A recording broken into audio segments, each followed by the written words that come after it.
Right, so here we go. I'm trying out a new concept. Hopefully this is going to be unlisted.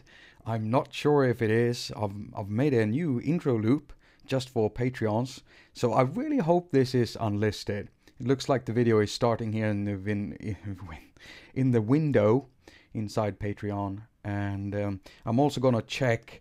Wait, I know you can't see me, so I'm gonna fix that in a little.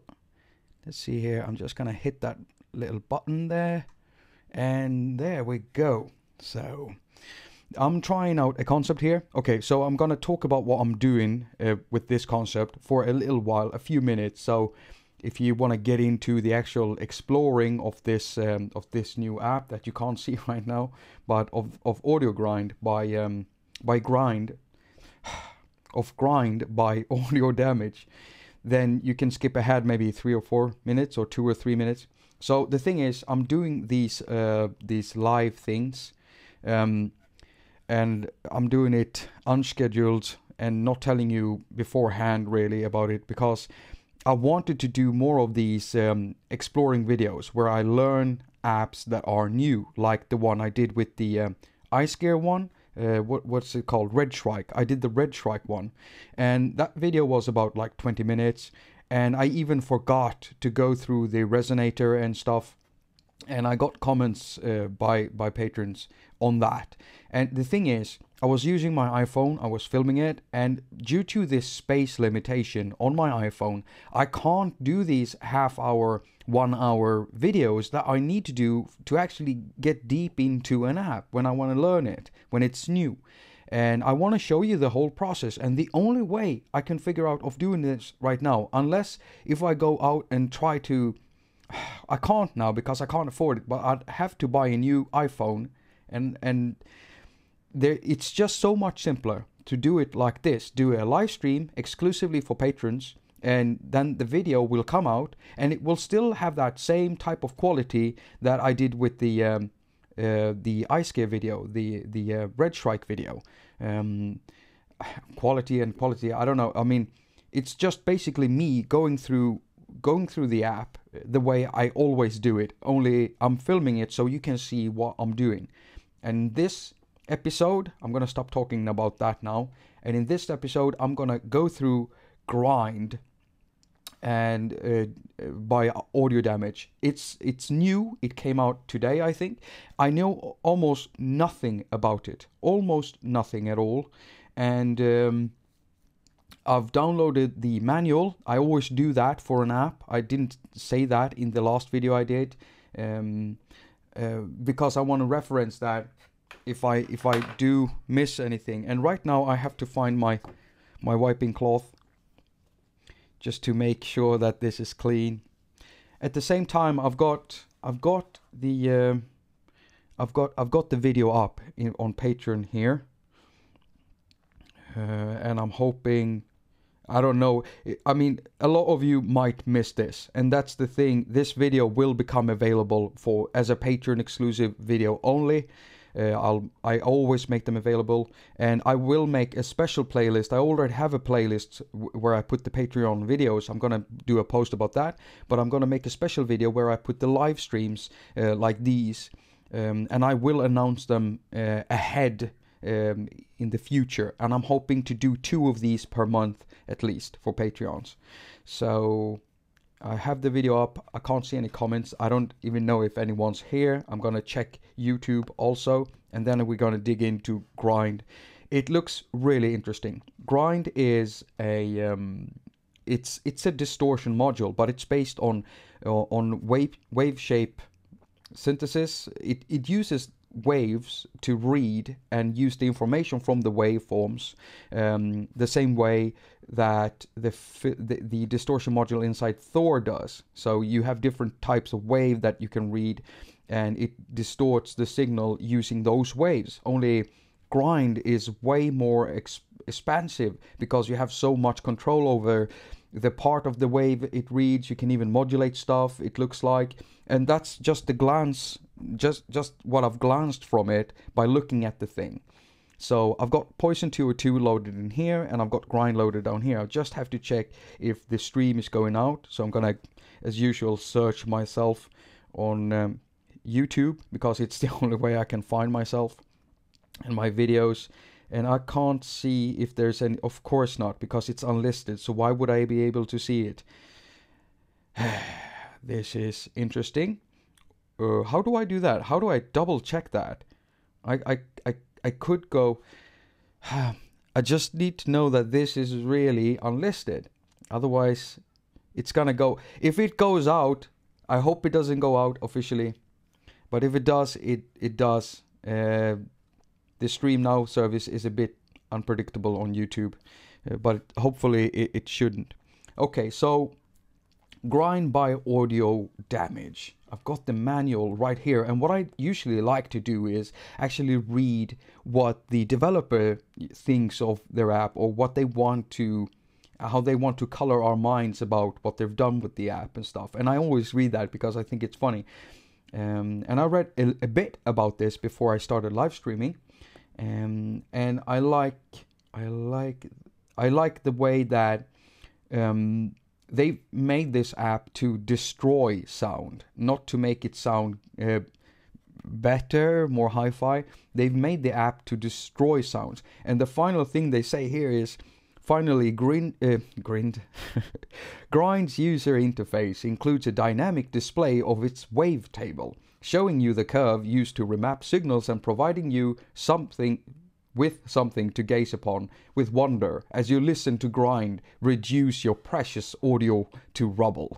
I love that ending.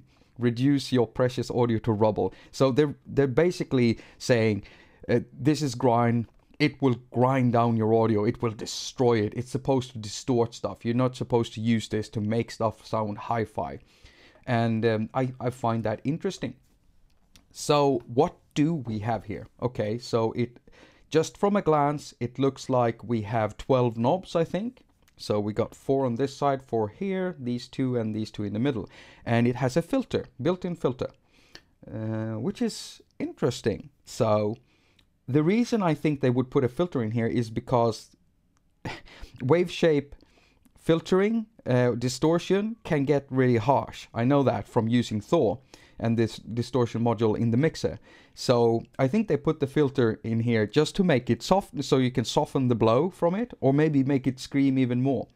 You've got a few buttons down here, and so let's start over with the presets. This is an audio unit. You can load it up as an audio unit, and I think you can load it up in standalone mode.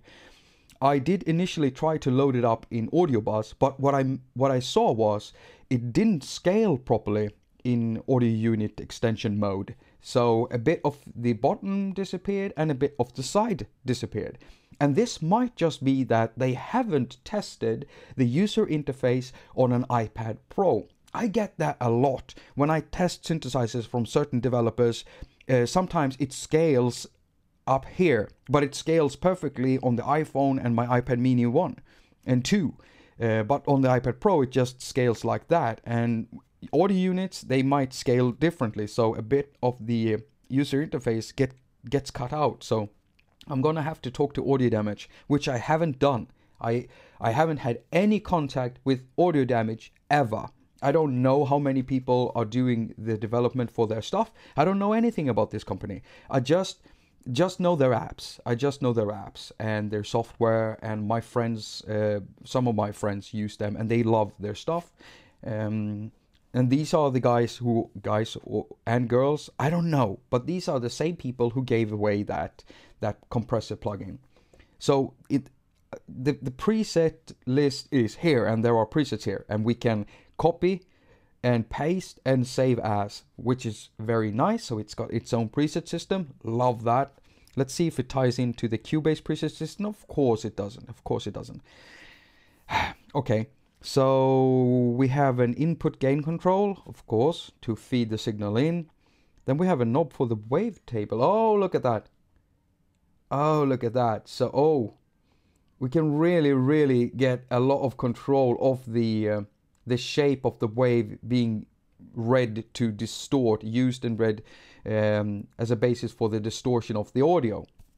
And so the first thing we're going to do before we move on here is to turn off the thing, and we're going to listen to the original sound. I'm using Poison 202 by Jim Audio, and I've set it to listen to oscillator 1, and in oscillator 1 we have a square waveform loaded. I've played that a little bit longer than what is comfortable, but it is because we need to know exactly what the synthesizer sounds like. And I'm using my Apple EarPods for this, and I shouldn't. I should be going and getting the other ones, but I'm lazy, so.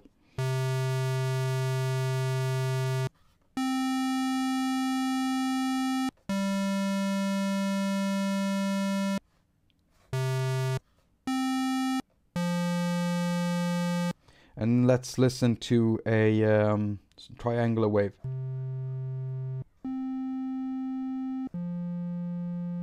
And let's listen to a sine wave.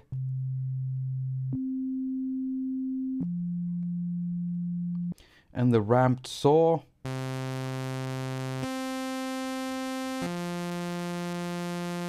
Okay, so now we have a base of reference, so we know what the synthesizers sound like. We can also A/B it, but we need this to be able to, you know, discern what the actual app is doing with the audio.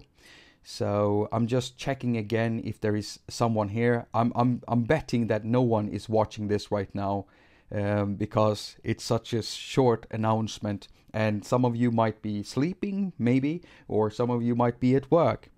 But yeah, the video will be up later on, of course, so you can watch it. And this is basically what I do at home when I'm trying out new stuff. And the reason why I want to try this, and try everything and learn about it, is because I'm not sure if I want to do a tutorial for it, for the channel, because the tutorials needs to be about 10 minutes and down, you know, like 4 minutes, between 4 and 10 minutes. And that's a big span actually, with a lot of information. I mean, you know how I make my videos. They're pretty much to the point and short and stuff like that. So doing this beforehand, knowing something about the app, makes it so much easier to actually make the tutorial. So let's make, let's draw in a little shape here, a container, double tap that, and let's give it a note. And let's make multiple notes, because it's gonna be really boring listening to the same thing, you know. Let's do it like this. Come on, I'm not used to this new system here. They updated Cubase's, and I'm not used to how responsive it is now. I'm so used to it not being responsive at all. Oh, come on. How do you... Yeah, like that. There we go. Another one.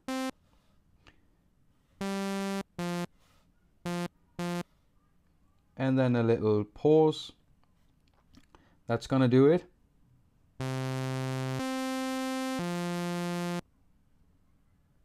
And then a little pause so we can clean out our ears in between the listenings. That's good. And let's loop this. So now we have something to feed through it. And I want to start with the square waveform, actually. Okay, so let's turn on audio grind. I'm gonna do this while this is playing. So turn it off.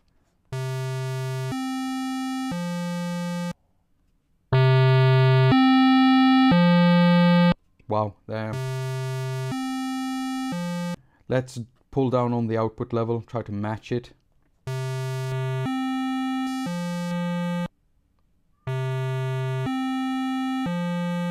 Okay, so what we're going to do is we're going to fiddle around with the wavetable shape here.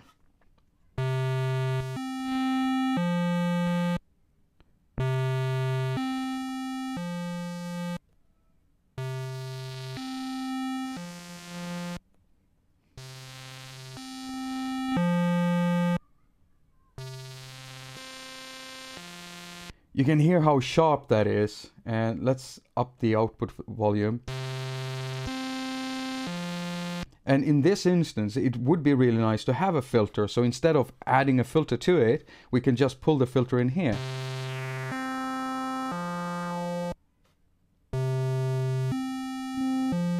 And this is awesome because it has different ooh, it's got a lot of filter types. So it's got a 4-pole filter, low-pass filter, 3-pole, 2-pole. So 2-pole, 3-pole, and 4-pole low-pass filters. Then we have the same amount of with different we have a 2-pole high-pass filter and a 4-pole high-pass filter. Then we have a 4-pole. I almost said bypass filter, but it's bandpass. Then we have a notch filter, an MS-20 low-pass filter, and MS-20 high-pass filter. MS-20, do they mean like the Korg MS-20? Is that what they're talking about? Then we have a 914 bandpass filter, a filter pod, and also a bypass. So we can bypass the signal, right? I'm doing that right now, I'm bypassing. So let's try tweak up the resonance, pull down on the frequency, and let's go through the filters here.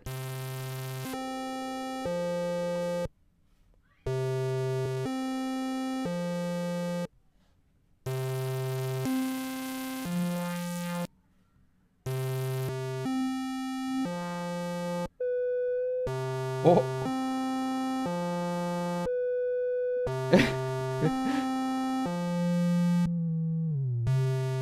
Okay, that is extremely sharp. So it's self-oscillating. The resonance is just, it's self-oscillating. So that's very nice. Very nice. I love it when filters can do that. That's something I do not like when some hardware manufacturers, I've seen that in some synthesizers. I can't name them now, but my friend Kalle Kempe, my old friend, he was in the live stream two days ago when I did that thing about whatever, it doesn't matter, but he bought a synthesizer and he sold it the day afterwards. I can't remember which one it was, but he tried to make the filter sing, like self-oscillate, and he couldn't. And he realized when he talked to someone on a forum who also had this synthesizer, they said that they heard that the developer had limited the filter so it couldn't self-oscillate because they wanted the filters to sound perfect. And that to me is that's so sad. I mean, that's a sound that you cannot access because the developer decided that no, a perfect sound is a non-self-oscillating filter. I mean, that's what I like about like Propellet's Thor. They have a self-oscillating like a button, so you can turn that on and it will allow you to make it self-oscillate, and you can get a tone like we're getting here.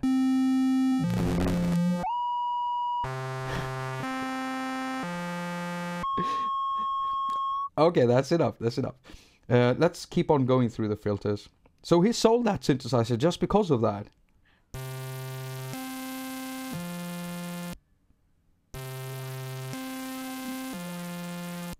Okay, so that is probably a bad shape for hearing that notch filter. So let's try shaping it differently.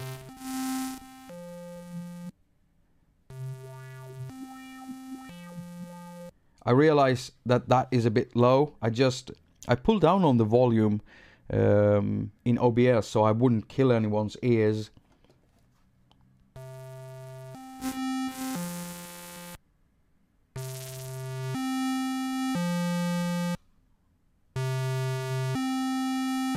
Let's switch the filter here to a 4-pole bandpass.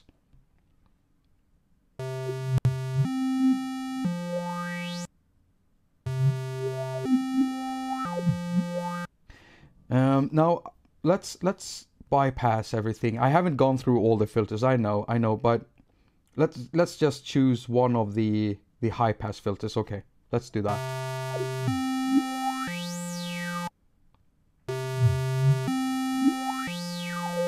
Right, okay, so let's bypass the filters. I want to know more about the wavetable thing here, because I can see a gate threshold and a window. And the gate threshold, I believe, I'm not even gonna test it before I say this. This is what I believe.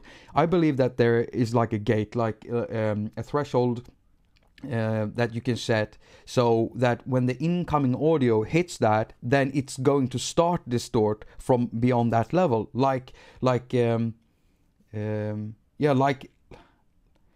gate. Like so if we feed it volume and the volume goes beyond the threshold, this is the time when it will start distorting the signal. That's what I believe. So let's see if I'm right. Right now we're getting no distortions, but we're gonna do this. We're gonna do this first. We're gonna choose a spot where we know we have definitive distortion. Okay, this we know is a distortion signal. It's very distorted. It sounds really, really destroyed. They weren't kidding when they said it's going to destroy your audio. Okay, so let's pull the gate threshold up. So it's not distorting anything, and I'm gonna pull down on the gate threshold until it starts distorting.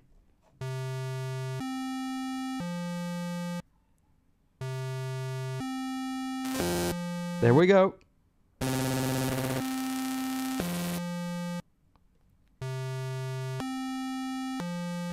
So right now we're at the level where the volume is.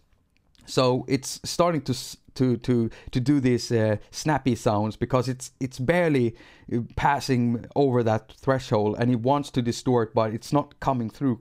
So we only have to move this knob just a little bit before it starts distorting.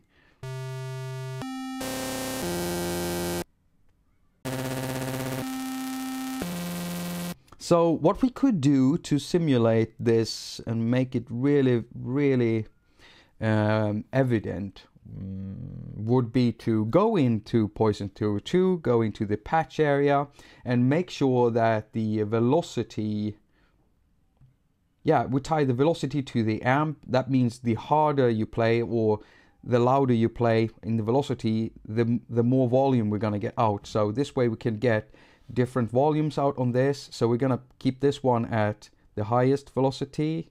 Come on. Don't do this to me. Like that. And then we're gonna put this one here and this one down there. No, we're gonna put this the highest. And now we will be able to have an uneven volume. So now when I use the threshold correctly, if we set it correctly, then it's going to distort on these two, but not on this one. So let's see if we can make that happen.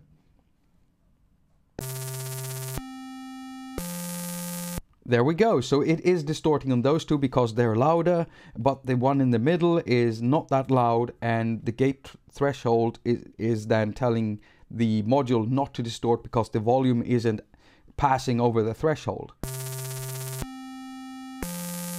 Interesting. Okay, so let's go in here again and make them equally loud. So now we know that works. That's cool. I'm learning loads about this. So what do we have more? Let's pull the threshold all the way down so it will distort all the time. We also have a window and a phase, and I think that these are tied to the wave thing here. So if I pull the phase, of course, the phase will shift the waveform, which is interesting. So we can get some different types of distortions. And then we also have a window, and that's basically a zooming tool. So let's zoom out.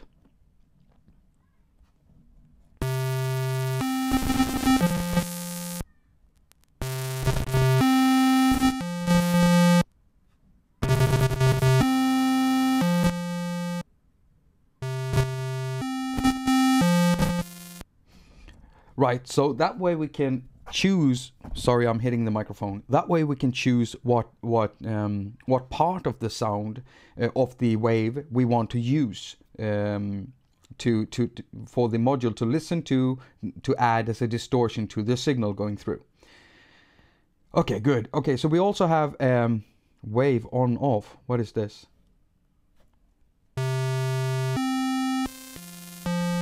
It's basically an on off for the wave.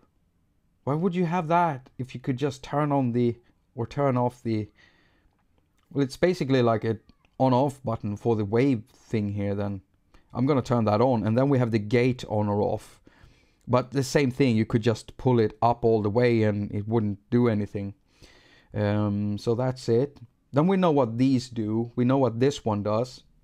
We can shape it quite nicely. Let's pull the face back again and make the window large like that. So we're using more of the waveform to read for our distortion signal. And then we have an algorithm menu.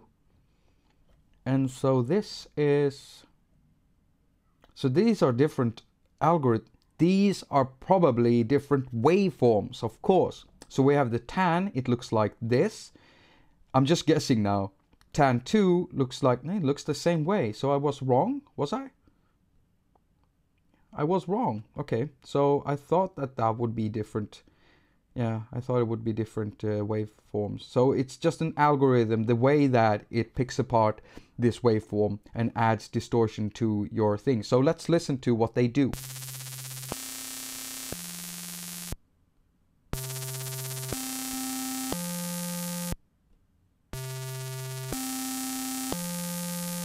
So what I think we have to do is, let's do this.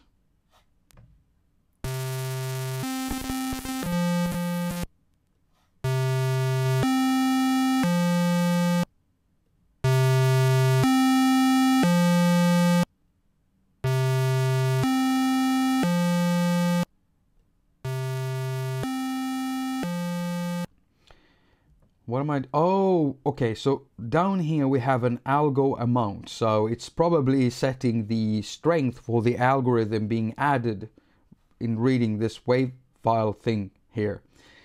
Okay, so let's try that out. We're gonna amp it up a bit. Wow. And let's switch waveforms. Let's switch algorithms.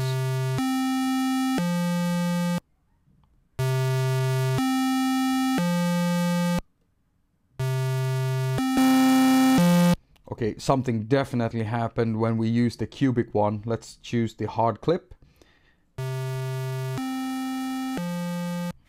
Okay, let's choose the fuzz plus.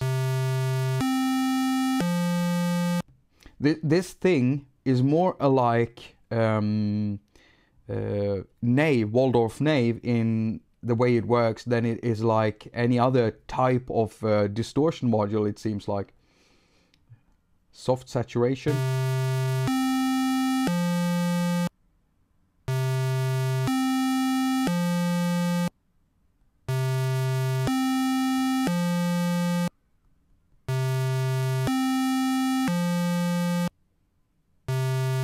I can't hear any difference really.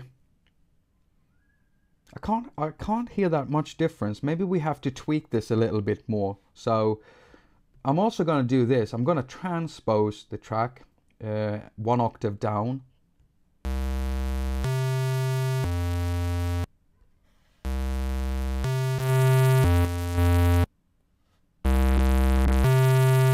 I really like that.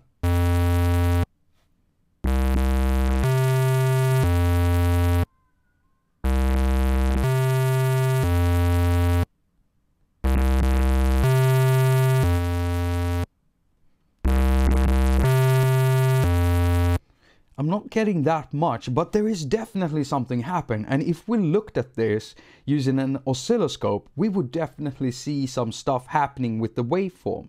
I'm pretty sure of that. Once again, I'm just going to check the Patreon window here. I don't think that anyone is watching this right now, but I'm still going to check to see. Oh, there's a comment here. Who is commenting? I can't access. Okay, I'm gonna have to do this then. Why can't I see the comments? Come on, I just want to see the comments. Don't do this. I could, oh, I forgot. I should press go live. What? Go live. I forgot to go live with this post. That's dumb. Let's see here. That's the Wim Fuego. Hello, Wim. So I'm just going to type a quick comment here to Wim. If the keyboard will come up, but Oh, come on now. No, I don't want to use the photo. I'm so sorry. Hello. Hello. And post that. Right. If you're still watching this, then you can probably see me saying this. So yeah, forget about it. Okay. So we definitely have distortion going on, but I can't hear that. It's more like minute changes with the algorithm here. And I guess that if I sat down and tweaked this for quite some time, then I would learn more about it, of course. Again, Jacob stating the obvious. And I would be able to discern exactly what I need to do to actually hear some drastic changes when we switch the algorithms. I mean, it could also be that we need to mix it together with the filter type, but it's definitely doing something, only it's doing it minute depending on how we have this tweaked. We also have an LFO here. And what can we use the LFO for? The wave? Can we switch the... Let's see here. What can we do with this one? Oh, are you serious? We can modulate the waveform? Oh.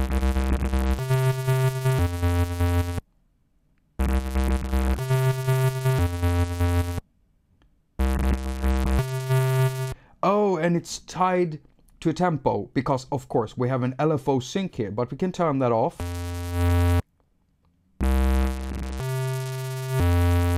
This is extremely useful. Wow, I really like this.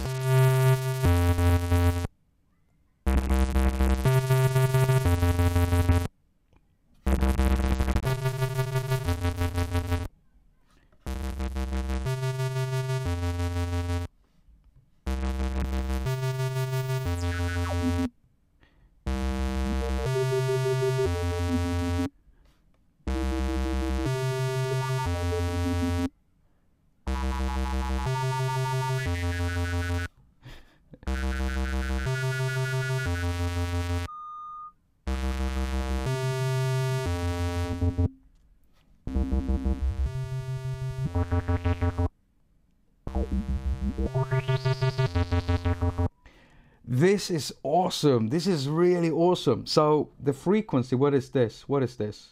What's this doing?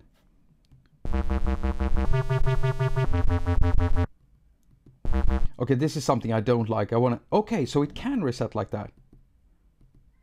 Yeah, it can. Okay, double tap. Okay, so you can reset stuff by double tapping them. Right, okay, so that's good. That's really nice. Let's listen to what the frequency does when it's modulated. Stupid me, of course, it's the frequency knob of the filter. We also have an LFO shape changer, so we can choose sine, sawtooth, pulse, random, or sample and hold, or whatever it might be. So sawtooth sounds like this. Pulse.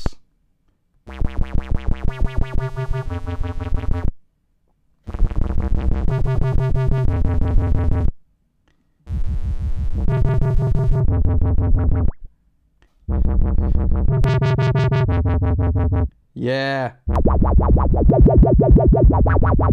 Wow.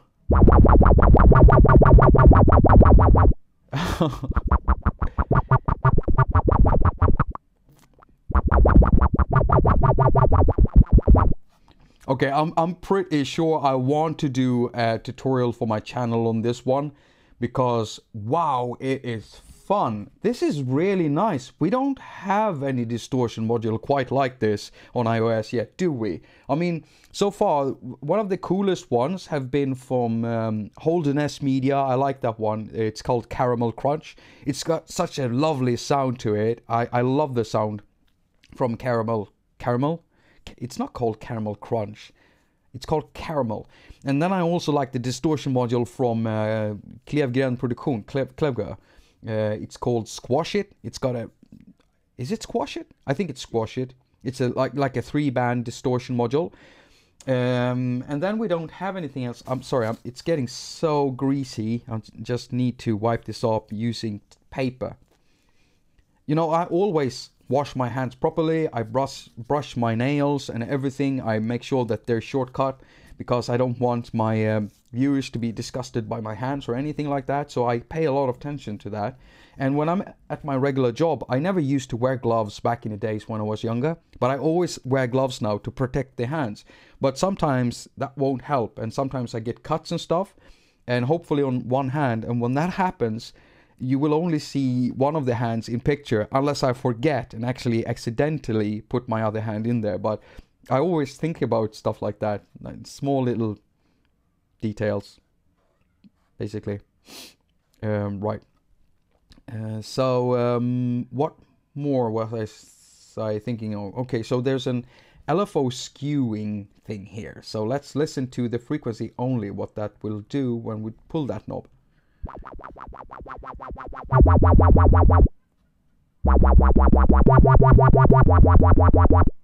Okay, so it will skew the shape of the waveform for the LFO, which is very, very nice. Very nice. Oh, this is gonna be so infinitely helpful. Think about this. I mean, we're using one synthesizer with this thing on it, and it's tied to a BPM. And let's say we're working with dubstep. Maybe not all of you likes dubstep like that, but I do. And then you layer it so you have one cool, like I could take the Miami bass synthesizer from Gadget, and I'll let that one play the bass. The bass, okay, I said bass, and I always do this, so I have to look at him go. Look, I said bass, yippee, yay. I'm gonna make that thing talk. I'm gonna make that thing talk and say something like bass or bass or all your bass all belong to us, something like that. I really want that fish thing to take shape, and I am looking for someone to make animations for me, someone that I can pay as soon as I can afford doing something like that. That's also one of the reasons I'm trying to increase the patronage. I want to produce the show and add more elements to it. And for some and certain things, there's just some things I can't do myself. I can animate pictures and stuff, but I would like something cartoonish. Some YouTubers do that, so I would like to hire someone, pay someone for like a job for making a little animated fish or something that I could put in the videos and stuff. So yeah, something like that. Back to this again. So imagine we have the Miami bass synthesizer playing something with its usual filters and the bit crusher on it and everything, and then you layer this one on top with all these distortion things on it. I mean, that's gonna become a pretty fat bass with such depth in it that you could probably like exclude leads and everything else in the parts where you have it loud. I'm thinking out loud now. Yeah, so if there are people in here and you're watching this and you're wondering anything about AudioDamage, why don't you comment? I mean, I can't find my video on YouTube because it's unlisted, and I didn't think about that. It's supposed to be unlisted, so no one but Patreons should be able to see this here on Patreon. So let's update here again. Can I see the? I can't see. Why can't? Now I can see comments here. Yes, I can see comments. Okay, so if you have any questions, ask questions, and I'd love to answer them. If there's something I can answer, of course. That's basically a thing, or I'll try to find out the answer anyway. Okay, I can't find my video. So we've gone through like everything here. The gate threshold, we know what that does. We know what the wavetable shaper does, the window and everything. Let me just run some other waveforms through here. We're using a square waveform right now. So let's go into here and let's choose some of the presets. So that's something people are going to be interested in, because not all musicians that buy a plugin wants to sit like I'm doing right now and try to discover and find out what an app actually is and does and what it sounds like and how to use it. And most people want to try out the presets, so let's try the presets. Let's just feed a let's feed the saw.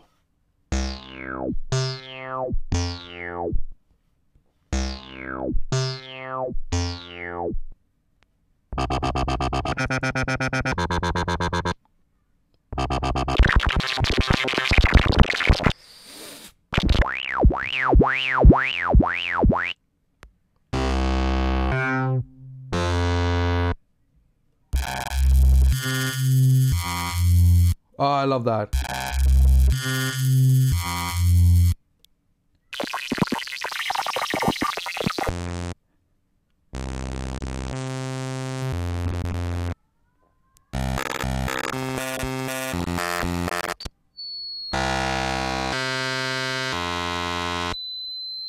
My God.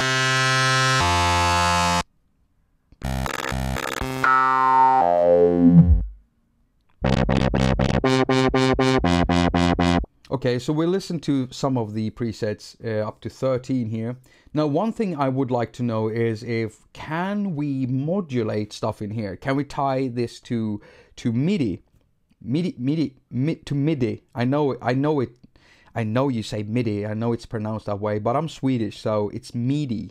Me, triple E, D, double E, midday. That's midday. That's midday for you. So inside Cubase's we have this automation thing, but I don't know if we can actually access the parameters inside here. We probably have to connect a MIDI controller and try to how do we do this? What would be the easiest way? Okay, let's do this. I'm gonna unload Cubase's.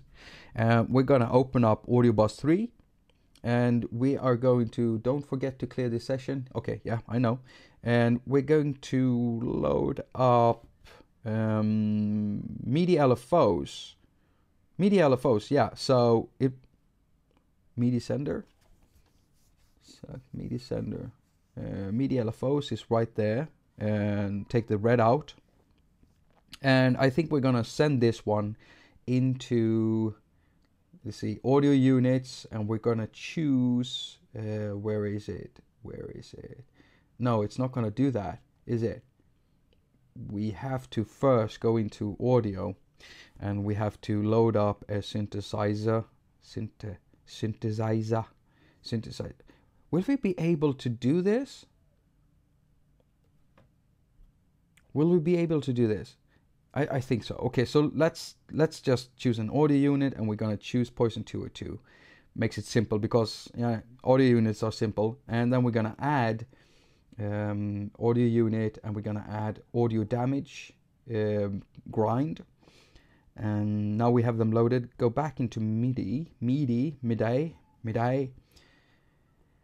I don't think we're gonna be able to find it here. How do we do this? We could just do it the old-fashioned way. No, we can't do that now, can we?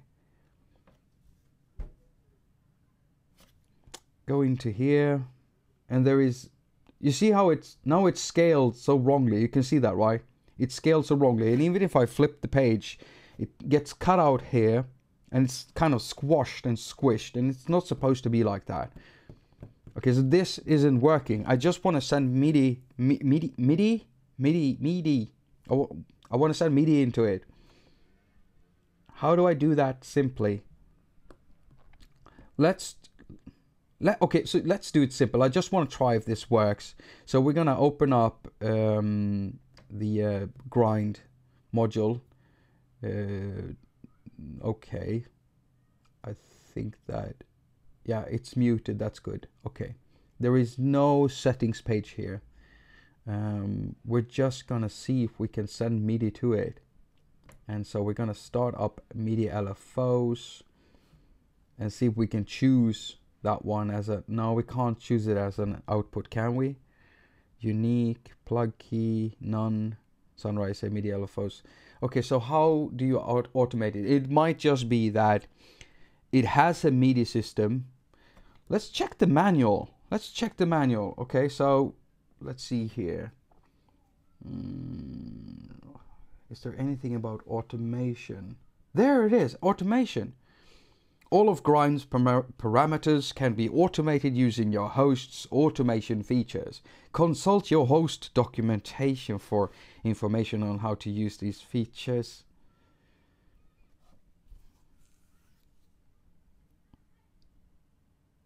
Okay.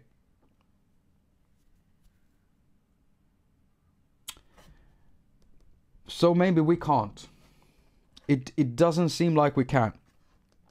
So I think I am going to end the stream like in a little bit here. I've streamed for 45 minutes. I was only gonna stream for an hour. And also, if you've been staying here and watching this, or if you're back, if you're watching this after the stream is over, and you've managed to stick around, so tell me in the comment section what you think. I want to do 2 of these per month for Patreons, where I explore either new apps or apps that might be older that I haven't gotten to yet, but something that I don't know, so you can see my process and explore it with me in one way or another, and maybe we can share tricks with each other. I might find something that you didn't know, and you might find stuff that I didn't know. I might be wrong about something, and just to get a discussion going, and I just want to make something exclusive for Patreons that you can find value in. And so this is one way of doing it. And since it is a live stream, I can make these videos longer, which is really nice. So I'm not limited by the maximum 25-minute capacity that I have on my iPhone usually, which is also very, very nice. So hopefully you like this. Tell me in the comment section. And also, if there's something you want me to see, want me to stream about using or something, then you could just comment about that in the comment section if there's something you're wondering about or something you think I could have a look at. Right. So thank you so much for watching. If you watch this, thank you so much for watching this. It means a lot to me that you decided to sign up here on Patreon and support me in this way. So I'm eternally grateful for that. And making videos is the only proper way I can thank you. What more is there to say right now? I don't think I have more to say. And I can't see any questions right now here in the comment section. So yeah, I'm gonna end on that note.